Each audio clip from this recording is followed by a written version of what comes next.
Hi, everybody. My name is Vickie Fuller, and I am an artist in the schools with the South Dakota Arts Council. How many of you like to paint and draw and color? Anybody? Yeah, me too. I'm just not very good at it, so we probably won't do that today. I want you to pat your head if you like to sing. I like to sing, la la la la.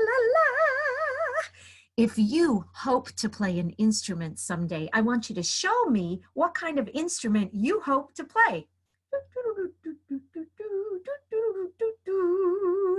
If you like to make up stories, I want you to pretend to write a story right now.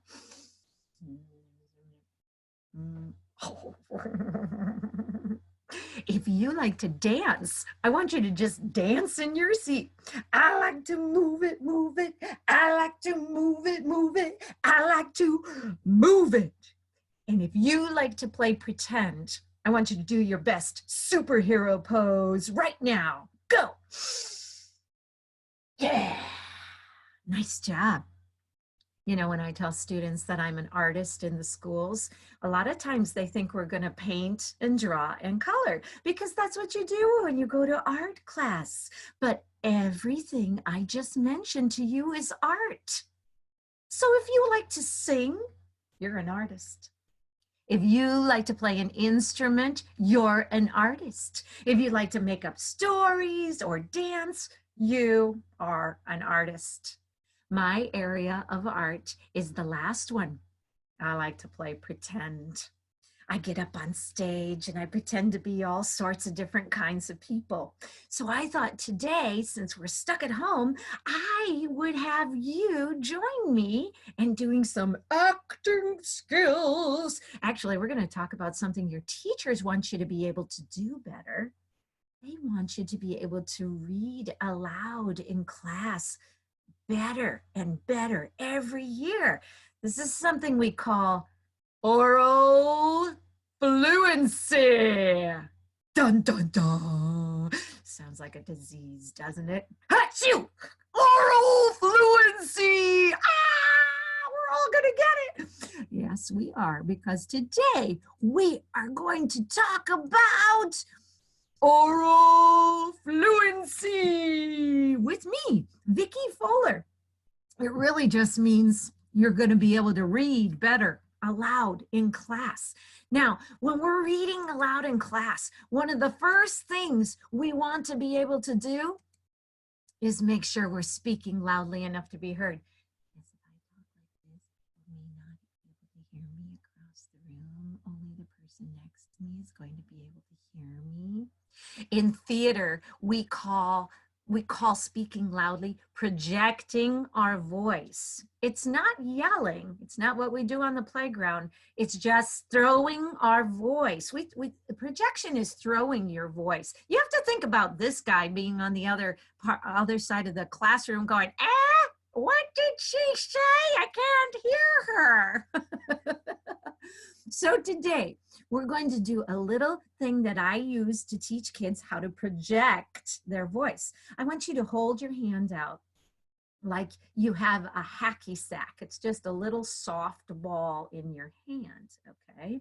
Now we're going to throw this hacky sack different distances. And when we throw the hacky sack, we're going to say hello. And we're going to change our voice depending on how far I tell you to throw it. Now, the first thing I want you to do is just throw it to me. I'm right here. I'm right here. Say hello. Go. Hello. Try it again. You don't have to yell because I'm right here, right? Try it again. Go. Hello. Nice job. Okay, now I want you to think about somebody being at the opposite end of the room from you. How far away would that be? And I want you to throw the hacky sack to them, and I want you to say hello. Go. Hello. Now, you didn't have to yell because they're just on the other side of the room, right? So let's try it again, nice and loud so they can hear you. Go. Hello. Now let's try those first two together. First one, hello. Second one, hello. Now we're gonna throw the hacky sack through the far wall so that somebody on the other side of the wall can hear us. We're going to say hello. Ready? Go. Hello. Ooh, I forgot to say one thing. Don't yell. You can't yell. You just have to throw your voice without yelling. Try it again. Go. Hello.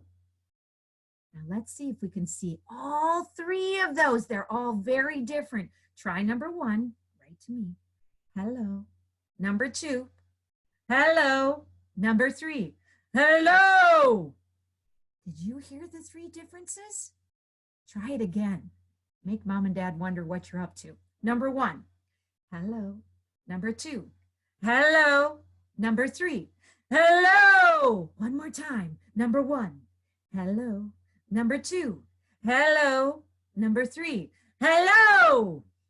All right. Which one of those do you think we have to use when we're reading aloud in class? Are we going to use number one like this? Are we going to use number two like this? Or are we going to use number three? I don't think we need number three, but let's try for number two. We have to make sure we're loud enough to be heard. Now, the next thing you need to make sure that you're doing when you're speaking aloud in class is you need to make sure that you're speaking clearly so that people can understand what you are saying. We have to speak clearly. The theater word for that is a big one. It's called enunciate. We cannot get tongue-tied like this gentleman, because if we get tongue-tied, then people aren't going to be able to understand what we are saying, all right? In theater, what we do is we do some vocal warm-ups to make sure that we wake up our mouth when we read. Now, the first one is just really easy. I want you to do it with me. We're going to chew like a cow. You ever seen a cow chew? Keep going.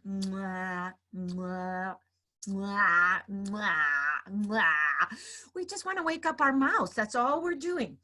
Now, the next thing we do is we do tongue twisters. My favorite tongue twister is unique New York. Say that over and over with me. Unique New York. Unique New York. Are you loud enough? Unique New York. Unique, and stop. Now, sometimes when I'm in a classroom, kids say it like this. Unique New York. Unique New York. That's not enunciating. To enunciate, I would say unique New York. I got to hear the Q and the K. Try it with me. Unique New York. Unique New York. Unique New York. Unique New York. And stop. How did you do? See, when we do it really well, we hear every consonant we are saying. Here's another warm-up we do. We take one line of our play and we say it in 3 different ways. So here's your line. Speak loudly and clearly. Say your line. Speak loudly and clearly. Again, speak loudly and clearly 3 times. Speak loudly and clearly, and stop. Now we're going to say that with our tongue sticking out, but make sure that I can still understand you. Don't bite your tongue because it hurts. Go. Speak loudly and clearly. Speak loudly and clearly. Speak loudly and clearly. Now we're going to say it with our teeth clenched. Make sure your teeth never come apart. You have to overuse your lips 3 times. Go. Speak loudly and clearly. Speak loudly and clearly. Speak loudly and clearly. Now we're going to just say it normally 3 times. Go. Speak loudly and clearly. Speak loudly and clearly. Speak loudly and clearly. Good job. So you got to remember those 2, no matter how great of a reader you are. If they can't hear you and you can't be understood, you're no good. All right? Speak loudly and clearly. The next thing we have to remember to do is pay attention to punctuation. Pay Attention to punctuation. You know what punctuation is? We're going to talk about punctuation as the end marks. End marks. Pay attention to punctuation. Here, I want you to say something for me. I want you to say, we're going to Grandma's house. Go. We're going to Grandma's house. Great. Now I want you to say it like you're confused. Go. We're going to Grandma's house. Now I want you to say it like you're really excited. Go. We're going to Grandma's house. You know, we said the same thing 3 times, but each time it had a different end mark. Say it normally. Go. We're going to Grandma's house. Now, what kind of end mark does that have? I hope you said it has a period.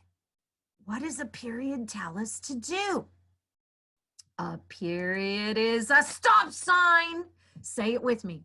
A period is a stop sign. Do it one more time. A period is a stop sign. You know, when you come to a period, you're supposed to stop. Now, you don't stop. Go get a drink, come back 10 minutes later. No, you stop briefly and then you go on to the next sentence. Have you ever had somebody reading aloud to you in class and they get to the end of the sentence, they don't stop? They're halfway through the next sentence before they take a breath and then they go right into the third sentence, never really stopping long enough to really make sense of what. It's hard, isn't it?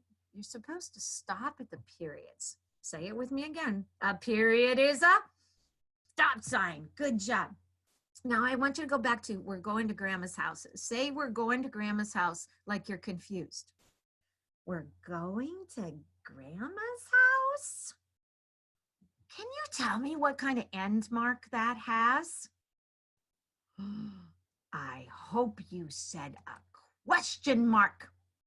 I love question marks. Oh my gosh, they're so much fun. They take your voice on a roller coaster ride. I mean, they even look like a roller coaster. Look at this guy. That is a fun ride, man.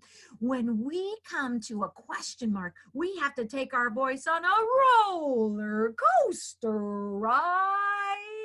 I want you to say it with me. A question mark is a roller coaster ride. Do the actions with me. Say it again. A question mark is a roller coaster ride. When I was learning about question marks, when I was first learning to read, teachers would say to me, your voice goes up at the end of the sentence. I want you to say, we're going to Grandma's house like you're confused. Go. We're going to Grandma's house? Did our voice end up? Try it again. We're going to Grandma's house? Oh, it did. Our voice ended up. That's good. That's what a question mark does a lot of times. But now I want you to look at me like I am the weirdest person on the face of the planet. And I want you to say, what are you doing? Go. Now, if I were you, I would have said it like this. What are you doing? Ooh, watch that roller coaster. What are you doing? Did we end up? No, we ended down. But did our voice go on a roller coaster ride? Oh, yeah. So say it with me. A question mark is a roller coaster ride. Now I want you to go back and I want you to say, we're going to Grandma's house like you're really excited. Go. What kind of end mark does that have? I hope you said it has an exclamation point. When we come to an exclamation point, we have to get excited. I don't know if you can see, but I'm doing my legs too. Let's say it together. An exclamation point, we get excited. Yes, we do. You can't come to a question mark or an exclamation point and go, Yahoo, yippee, I can't wait, whoa. It might be kind of funny, but you really have to get excited. Now, let's just say all three of these from the beginning. A period is a question mark is and an exclamation point we say it again. A period is a stop sign. A question mark is a roller coaster ride. And an exclamation point, we get excited. Oh, I am so proud of you. You know what? We're going to practice this. I think we need a little bit of practice. First of all, we're going to make sure we know some words. What is this word, everybody? That is the word no. Good job. What is this word, everyone? That is the word yes. Nicely done. And I hope you know what this word is. It's what an owl says all the time. Ooh. Ooh. So we're going to practice with that. And then this is the last word. And I hope you know what that word is. It is the word what. Like, what are you doing? Okay, we're going to practice using our different punctuation marks here. Okay, we're going to start with yes. And I just want you to say it this way. Yes. Now I want you to say it like this. Oh, this is so hard to do. Yes. Now I want you to say it like this.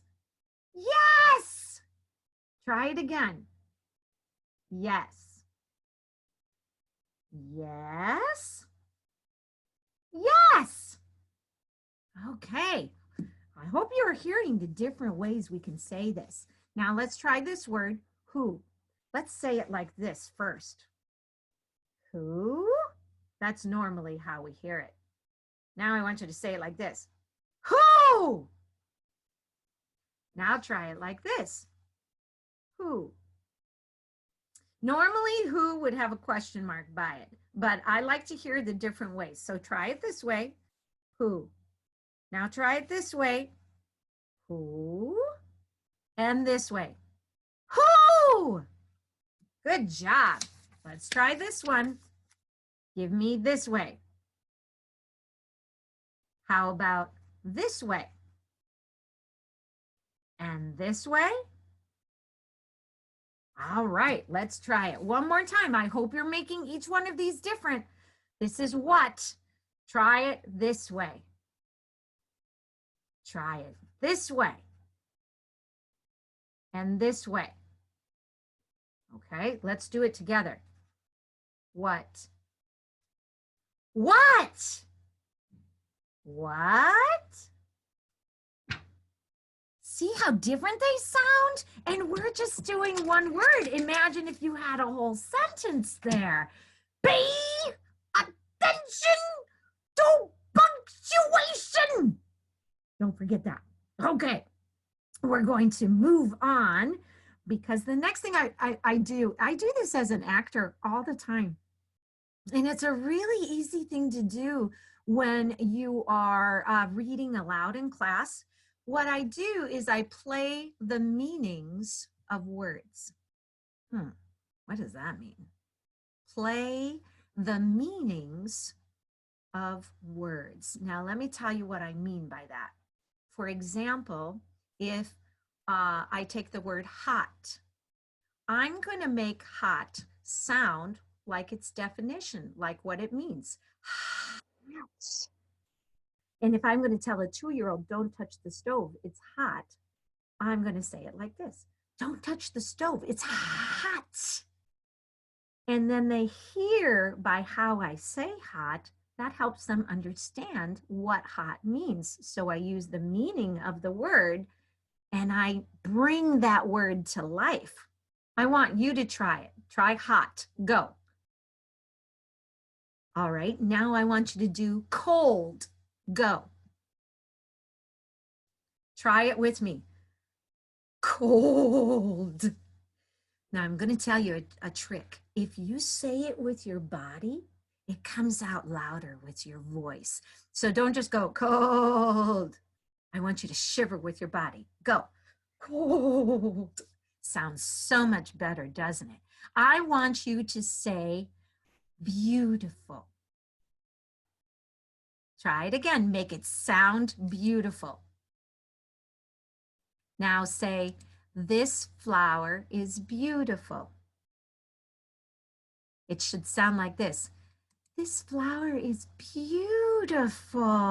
You may have done it a little differently, but I want beautiful to sound beautiful. Try it again. This flower is beautiful. I want you to say ugly. Go. Make it sound ugly. Go. Now I want you to say, this dog is ugly. Go. Now, this is my favorite picture on the whole thing. When you see this picture, you will say, that dog is ugly. Go. That dog is ugly. This is a really easy thing that we can do to make words fly off the page. It makes us sound like such a better reader. And all I'm doing is I'm giving these words their definition. How would you say he is really mean? Try it. Okay, now the word really is a great one because, we can say really and then make the next word sound as mean as we can. He is really mean. We can have so much fun with this. I want you to say frustrated. Go. Now, frustrated is like you've tried something 6 times and you can't get it. Say, this test is frustrating. Go. This test is frustrating. Now, I want you to say wonderful. Go. Say, my teacher is wonderful. Go. Now, if you're doing this right, you're not just saying that word as wonderful. You're saying the whole line as wonderful. You don't go, that dog is ugly. You make the whole line sound ugly. That dog is ugly. You don't say, this flower is beautiful. You make the whole line sound beautiful. This flower is beautiful. Now, if you can read that way, oh, those words are going to fly off the page. It'll be great. This is what we call giving a line a tone. Have you ever heard an adult say, don't use that tone of voice with me? Oh, what are you giving them if you give them a tone? I say you're giving them an attitude. And I say attitude like this, an attitude. Say it with me. Attitude. Do the little snappy. Attitude. Now, attitudes can be good and attitudes can be bad, but they change the tone in our voice. So we're going to practice our attitude. Your line today is, I don't want to do that. Everybody say your line. I don't want to do that. Okay. Now I want you to say, I don't want to do that like you're giggling. Go. Okay, now remember what I told you about saying it with your body? Because if you say it with your body, it comes out stronger with your voice. So we're going to stand up. And I want you to say, I don't want to do that like you're giggling. Go. I don't want to do that. Now make sure it's clear enough to be understood. You don't want to go, I don't want to do that, because I can't understand it, right? Try it again, giggling, go. I don't want to do that. Make sure your body is saying it too. Now I want you to say it like the thought of doing it makes you sick to your stomach. Go. I don't want to do that. Ugh. Now I want you to say it like you're frustrated. Go. Ugh, I don't want to do that. You're not angry, you're frustrated. Try it again. Go. I don't want to do that. Now say it like you're angry. I'm sure you were really good on that one. I want you to try it like you're scared. Go. Make sure your body says it too. Now I want you to say it like you're a 2-year-old whining. Go. I don't want to do that. Make sure you're just whining and not crying or throwing a temper tantrums. Try it again. Whining. Go. I don't want to do that. All right. These are all different kinds of behaviors we can have. Try it like a teenager with a bad attitude. Go. I don't want to do that. And that one line can come out in so many different ways because we simply give it a different tone, a different attitude. So play with the mood or the tone in your voice. I want you to think about this picture because there are so many different attitudes here. Some are good and some are bad. And you know, when we're reading aloud, sometimes the book tells us how to say the line. They give us one of these attitudes. For example, it might say, he said quietly, I don't want to do that. You try it. Say it quietly. Go. Yes. Or what if she yelled,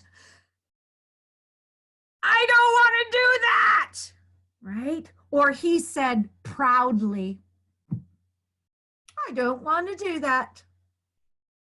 Or she stuttered, I don't want to do that.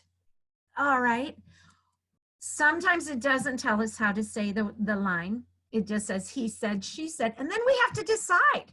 We have to decide, well, is this person angry? Is this person sad? Is this person scared? Are they nervous about something? And that's a way we can make those words fly off the page. And our teacher's going to go, wow, you are a fabulous reader.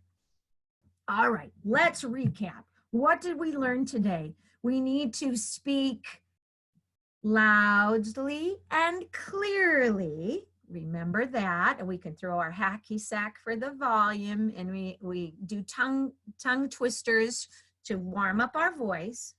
We need to pay attention to punctuation. A period is a question mark is a roller coaster ride, and an exclamation point, we get excited. Then we can play the meanings of the words and give each line an attitude. I have an assignment for you. I want you to go get one of the books that you love to read, and I want you to practice these things. When you feel that you're really good at reading your book aloud, I want you to read it to your mom or your dad or your grandma or your grandpa or your brother or sister or your stuffed animals. But I want you to practice this because the more you practice, the better you'll be. And then maybe someday I'll come and watch you perform on stage. Thanks so much for joining me today. It has been so much fun, and I hope you had a good time too. Hopefully, I'll see you in the classroom someday. Bye now.